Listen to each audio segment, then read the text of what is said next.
Pitied for wedding a drover in rags. She later learned he held the town's mortgage. The morning we got married, somebody left a dead chicken on the church steps. I don't know who, never found out, and after a while I stopped wanting to. Could have been the Alderman brothers, or one of the Tully women from the milliners, or just some drunk who thought it was funny. The town had opinions about Clara Marsh marrying a man who showed up to the ceremony with trail dust still on his collar, and a hole worn through his left boot heel you could put 2 fingers through. I knew about the hole. I'd known about it for 6 weeks and hadn't done anything about it because I had other things to spend money on, and boots were not, at that moment, among them. Clara didn't see the chicken until after. Someone had moved it by then, just a smear of feathers and a dark stain on the sandstone, and she didn't ask. She took my arm and we walked into the church, and Reverend Moody read the words, and when I put the ring on her finger her hand was steady. Mine was, too. I remember thinking that mattered somehow. Her family hadn't come. Her father had threatened to. Her 2 sisters had sent a card that arrived the morning of. I never read what it said. Clara folded it twice and put it in her apron, and I never asked. Her aunt, the one who'd raised her after her mother died, had come from as far as Carlsborough just to stand in the back pew and stare at me the way you stare at a steer you suspect has a disease you can't yet name. She left before the cake. What the town knew about me was this: I drove cattle. I worked for wages, at least that's what it looked like. I rode in with a small crew twice a year, sold, collected, rode out. I wore working clothes because I was a working man and I didn't see the need to pretend otherwise. I didn't own property in Harlow. I didn't have a house. I'd been sleeping in a room above the livery stable for the past 3 weeks while I waited on a deal to clear, and the livery smell had gotten into my coat enough that I noticed it myself. What the town didn't know was something I'd spent 4 years making sure they didn't know. But I'm getting ahead of myself. That's a thing I do, start at the end and work back toward the middle, and somewhere in there the beginning makes sense. Clara used to say I was the only man she knew who could tell a story and a riddle at the same time, and she still wasn't sure it was a compliment. I'd met her in October, 3 months before the wedding. I'd come into the dry goods store for rope, and she was behind the counter. Not her store. She worked there for a man named Featherston who was 60 years old and smelled of pipe tobacco, and had the good sense to let her do most of the talking. She'd been working there 4 years. She knew where everything was. She knew prices without looking and could figure a tab in her head faster than Featherston could get his pencil out. I bought rope. I came back the next day for lamp oil I didn't need.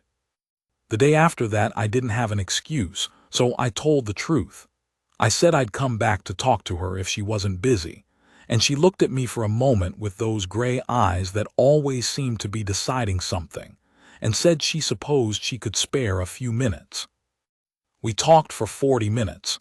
Featherston pretended to be busy near the back. She was 31, which I didn't find out until later. She looked like a woman who'd been taking care of herself for a long time, which in my experience is a different thing from looking old. It means a certain set to the jaw, a way of moving through a room without apologizing for the space she took up. Her hair was dark brown, and she kept it up, and one piece always came loose near her left ear, and she tucked it back without thinking, 12 times a day. And I watched her do that so many times over those 3 months that I still see it when I close my eyes. I asked if I could call on her. She said she'd think about it. She thought about it for 4 days and then sent a note to the livery. Somebody told her where I was staying and she didn't remark on it. That said yes, Thursday evening, the parlor at the boarding house where she had a room. Thursday I wore my cleanest shirt. I still looked like what I was, a man who worked outdoors and didn't own much. I couldn't do anything about that. Her landlady, Mrs. Pruett, let me in and gave me a look that I'd been getting my whole life. Not quite contempt, not quite pity. Something in between, the look you give a stray dog that seems friendly enough but probably has fleas. I sat in the parlor and waited, and Clara came down and we talked for 2 hours, and when I left she walked me to the door and said she'd enjoyed it and I said I had too, and that was that. I called on her 4 more times before I said anything about what I was feeling. I was 53 years old. I'd learned you don't rush things that matter. The 5th time I told her plainly. I'd like to keep seeing her if she'd have it, and I thought there was something between us worth finding out about. She looked at me for a long moment. She said, "I've been told a few things about you that I should probably consider." I said, "What things?" She said, "That you have no money, that you never settle anywhere, that you're not the kind of man a woman builds a life with." I said, "2 of those 3 things are inaccurate." She asked which one was true. I told her I moved around. That was true. I said I had money, and I said I had reasons for how I operated that I wasn't ready to explain yet, but that I would when the time was right, and she could decide what to do with it then. I told her I understood if that wasn't enough. She looked at the window for a moment, then back at me. She said, "All right, we'll keep going and you can tell me when you're ready." That was the kind of woman she was. She didn't press. She decided what she could trust, and she trusted it and let the rest wait. I should tell you about Harlow and why I was there at all. The town sat in a bend of the Rays River, which was the only reliable water in that stretch of country for 40 miles in any direction. That made it valuable, not just for people, but for cattle drives coming up through the valley. Every drover who moved beef north had to come through Harlow or go so far around that the cattle would lose weight they couldn't afford to lose. The town knew this, and the town had used it. There were water fees and crossing fees and grazing lease fees, and by the time you'd moved your herd through, you'd paid through the nose for the privilege.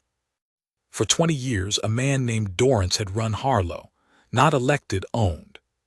He owned the bank. He owned the hotel. He owned the 2 biggest parcels of land the town sat on, which meant he effectively owned most of the businesses that had built up on his lots. He collected what he felt like collecting, and he loaned money at rates that kept people just behind enough to stay beholden. The town knew he was a leech, and they let him be a leech because what else were they going to do? I'd been driving cattle through Harlow since I was 35. I'd watched Dorrance's operation for 18 years. I'd also been putting money away for 18 years, not in a bank and not anywhere near Harlow, and about 4 years before I married Clara, I started spending it. The first thing I bought was a note on Dorrance's bank. He'd borrowed heavily in the early years to build the place, from a lender in Kansas City who'd long since moved on, and that debt had passed through several hands and eventually landed in mine through a broker I paid well to be quiet about it. After that, I bought 2 promissory notes he held on local businesses, the feed store and the blacksmith, notes that had been sold off when the original holders needed cash. Then I spent a year buying up what I could of the outstanding paper on the town's water rights, which were messier than anyone realized, because Dorrance had never properly consolidated them, and they'd been borrowed against by 2 different men who both thought they had clear title. By the time I walked into Harlow the October I met Clara, I held paper on the bank itself, the feed store, the livery, which was why I was staying there. As a professional courtesy, I'd arranged for myself the north half of the Main Street lots and the water crossing rights at all 3 of the Rays River fords the cattle drives used. I held them through a land company whose name meant nothing to anyone in Harlow. I was not hiding. I just hadn't announced myself yet, because you don't announce yourself until you're ready to act, and I hadn't been ready to act yet. I was ready now. The deal I was waiting on when I met Clara was the last piece, a quitclaim on the water rights that would clear up the title confusion once and for all. That cleared on the 22nd of November. 3 weeks later, I asked Clara to marry me. She said yes on a Wednesday morning, standing in the dry goods store with Featherston, pretending to count bolts of cloth 15 feet away. She said, "I should tell you the town's going to talk." I said, "I know." She said, "My family's not going to understand." I said, "I know that too." She said, "None of that bothers you." I said, "The only opinion I've spent time worrying about is yours." She looked at me. Something moved in her face that I can't quite name, not surprise, exactly. More like a woman who'd been waiting to hear a true thing said plainly, and was noting that it had finally happened. She said, "All right, Calvin, yes." That was my name she used. I don't use it often in the telling because there's something odd about saying your own name, but she said it the way she said most things, direct, no ceremony around it, and I remember it exactly. The wedding was January the 3rd. Between the yes and the wedding I told her most of it. Not all, not the exact numbers, but the shape of it, that I had resources she hadn't been told about, that I'd been building something in Harlow for years without advertising it, that the way I appeared and the way I stood were not the same thing. I told her plainly. By the time we walked out of that church, the appearance would be accurate and the standing would be visible, and some people were going to feel foolish. She listened, she didn't say much. When I was done, she was quiet for a moment and then she said, "Did you tell me this so I'd know what I was marrying or so I wouldn't worry?" I said, "Both." She said, "Good, because it would have been a problem if it was only one." That was the whole conversation. She never asked how much, or what it totaled, or what exactly the papers said. That wasn't what mattered to her. What I came to understand about Clara Marsh, Clara Prout, after was that she'd made her decision in the dry goods store 2 months before I'd said a word about any of it. She'd read something in me that she thought was worth standing beside. The rest was details. The morning of the wedding, the chicken, the stain on the steps, the hole in my boot. Her aunt standing in the back pew. Reverend Moody's voice going on. Her hand on my arm, walking back out steady. I'd arranged 2 things for that afternoon.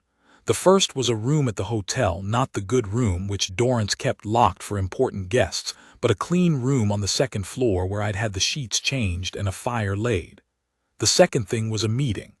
I'd sent letters to 3 men the week before, Dorrance himself, his bank manager Hollies, and the county land recorder.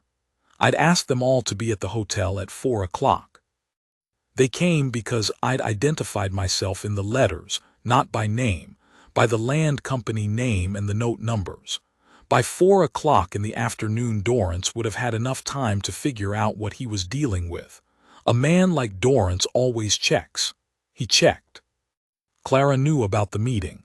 She'd asked me the day before should she be there.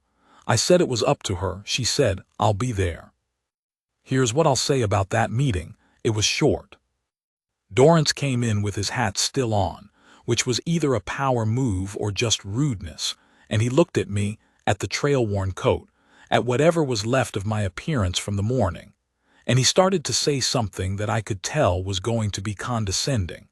I laid the first folder on the table before he got 3 words out. It took him about 2 minutes to understand what he was looking at. Hollies understood a little faster because Hollies was an actual banker. The county recorder just sat there because I hadn't invited him to say anything, only to be present. When Dorrance looked up from the folders, his face was a particular shade of gray I'd seen before on men who just realized the game had changed while they weren't watching. I explained, as plainly as I could, what I held and what I intended. I was not going to call anything due immediately. That wasn't the point, and it wasn't in anyone's interest. What was going to change was the water crossing fees, which were going to drop to what they should have been for 20 years. What was also going to change was the lot rents on the Main Street businesses, which Dorrance had been raising every 3 years for 2 decades. The bank's note I would hold indefinitely, which was to say I'd decide what to do with it when I was good and ready. Dorrance asked me why. I said, "Because I've been driving cattle through this valley for 18 years, and every man I know who uses this route has been paying twice what's fair, and at some point, a thing like that calls for correction." He looked at me for a moment and then at Clara, who was sitting in the corner of the room with her hands in her lap. She hadn't said a word, and she didn't say one now. He seemed to be trying to figure out what she was in this picture, and she met his look without blinking. He put his hat in his hand. He left. What happened in Harlow in the days and weeks after that is its own story, and I won't tell all of it. Word got out fast. It always does in a town that size. By the end of January, everybody knew what I held. By the middle of February, Featherston, who paid his lot rent to Dorrance, came to see me about the new arrangement and shook my hand with both of his for about 30 seconds longer than I needed him to. The aunt, Clara's aunt from Carlsboro, wrote a letter. Clara read it and didn't tell me what it said. 2 weeks later, the sisters wrote separately, both of them arriving at our door the same Sunday afternoon, and Clara had coffee with them while I sat on the porch, and afterward she came out and sat beside me, and we looked at the main street from the hotel window, and she said, "They think you're very impressive now." I said, "What do you think?" She said, "I thought you were worth marrying when you had a hole in your boot. I think the same thing now." I didn't say anything. I didn't need to. But I put my hand over hers where it rested on the rail, and she turned her hand over and held it, and we stayed like that for a while watching the street. There was a morning in March. We'd been in the hotel those first months because we hadn't yet decided exactly what we wanted to do with ourselves, whether to stay in Harlow or look elsewhere. I owned enough in the valley that I didn't have to drive cattle anymore, and we were both adjusting to that. The hotel was comfortable. We had a good arrangement. This particular morning Clara was up before me, which was not unusual.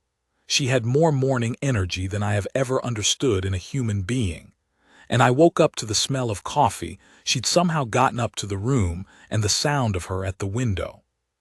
I lay there and looked at the back of her, the way she stood with one shoulder against the window frame, watching the street wake up, her hair still loose, the coffee cup in one hand. She must have heard me moving because she said, without turning, "Dorrance rode out this morning with his wagon loaded." I said, "Did he?" She said, "Mrs. Pruett says he's gone to his son's place in Meridian." I said, "Good enough." She turned then and looked at me with her head tilted a little, a look I'd learned by then. She was deciding whether to say the next thing or let it sit. She said it. "Did you always know it would work out?" I thought about it. I said, "I knew what I held. I didn't know you were going to be here." She looked at me for a moment. Something in her face went quieter, the way it did when something settled. She crossed the room and sat on the edge of the bed and held the coffee cup out, and I took it, and she said, "I used to worry, you know, before you told me, whether I'd done something foolish." I said, "I know." She said, "I wasn't going to change my mind either way." I said, "I know that too. That's what I held on to." She looked at me, and then she did the thing she did not often. She wasn't a woman who explained herself in gestures. She said what she meant when she meant it. She put her hand on the side of my face, her palm against my jaw. She just held it there a moment, her gray eyes even and clear. She said, "Nobody else would have had you." And the way she said it was the way you say something that sounds plain but isn't. She meant it as the opposite of what it sounded like. She meant, "I had you, and I was right, and all those people in between can be satisfied being wrong." I put my hand over hers, where it rested against my jaw. She stayed like that. It was a Tuesday morning in March, and the street outside was quiet, and there was coffee going cold in my other hand, and I'll tell you this. I have sat in on a lot of tables in my life, and I have held a lot of paper, and I have had men look at me across the whole range of expressions that money and power can put on a man's face. None of it ever felt like much. That morning felt like something. We built a house that summer. Not in Harlow proper, a mile north, on a piece of land above the river where you could see the valley open out to the southwest, and in the evenings the light came in low and turned everything copper. Clara designed most of it. I handled the materials and the labor contracts and stayed out of her way on the rest because she knew what she wanted and she was right about it. The house had a wide porch facing west. We spent a lot of evenings out there. Her aunt came to visit in August, the stiff one from Carlsboro. She stayed 4 days and left having said exactly 3 times in varying arrangements that I was not what she had expected. I told Clara after she left that I took that as a compliment. Clara said, "So do I." The sisters came to Christmas. They were perfectly pleasant, the way people are when the verdict has come in and they've decided to adjust their position without ever quite acknowledging they had won. I didn't hold it against them. People do what people do. What I held onto was this. Clara had made her call without any of the information they thought was necessary. She'd looked at a man with a hole in his boot and trail dust on his collar and reached some conclusion that had nothing to do with what he appeared to own. And she'd let herself be married in a church where someone left a dead chicken on the steps rather than walk back on it. That's the thing about a person like that. You can't buy it and you can't arrange for it to happen. Either someone sees you, really sees you, the part underneath the visible evidence, or they don't, and most people don't, and that's just the way of it. Clara saw me. I've got the porch and the western light, and a good woman who made up her mind before she had any reason to. That's the whole of it, I think. That's the part that mattered.